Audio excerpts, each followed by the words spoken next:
Stenowalebabu welcomes you.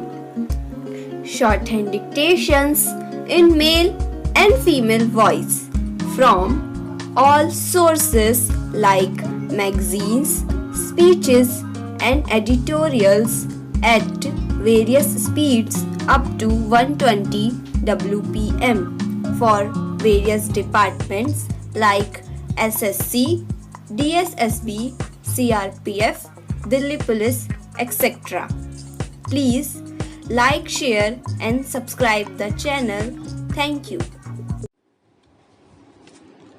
Exercise number 21. On behalf of the Government of India and on my own behalf, I have great pleasure in welcoming you all to this symposium. UNESCO has since its inception been organizing seminars, discussion groups and symposia for the consideration of various problems that affect the relations of nations and countries and for the creation of better understanding through the exchange of knowledge and experience in many fields.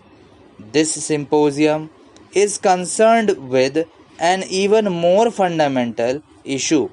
Today, philosophers of the East and the West have met to discuss the concept of man himself.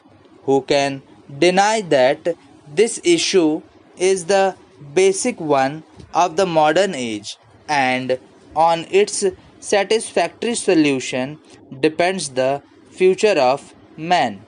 I am therefore specially happy to welcome you here to this ancient land of philosophers and seers. I earnestly hope that the spirit of India, with its long traditions of wisdom and spirituality, will inspire all your deliberations.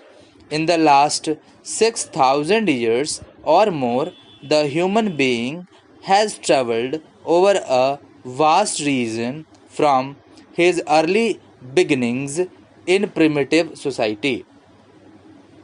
This period has seen man overcome many hidden obstacles and meet the challenge of inanimate nature and the animate world.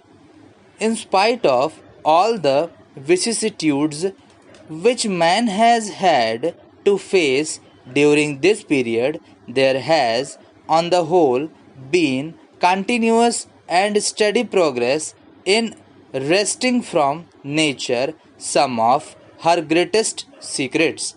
Veil after veil has been torn apart from the hidden face of nature, and secrets that are still unknown are yielding to his quest.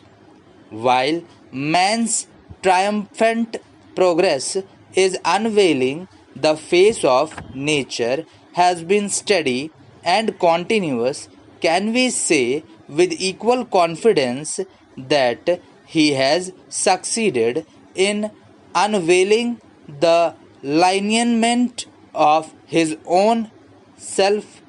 Can we say that after 6,000 years of quest of the real man today sees himself as he essentially is? I think you will agree that we have to make a sad confession in this matter. The mirror that man has fashioned reflects all aspects of the world but not his own inner self. We have to admit that man has not yet been able to form a clear picture of his own nature. The secrets of the universe are clearer to him than the secrets of the self. For some 3,000 years of more philosophers have again and again asked what man is, whence he comes from. The basic issue before you is the consideration of this problem. you have met to discuss the concept of man as it has been enunciated by thinkers in the East and the West. I would at the very beginning like to emphasize that in speaking of the East and the West, we are thinking only of certain special features in the thought of these regions. This cannot and does not mean that there are not large areas of common and agreed ground. Man all over the world has adopted common methods of reasoning and thought. The human reason is one and identical. Human feelings are largely similar. The human will operate more or less in the same manner in similar situations everywhere.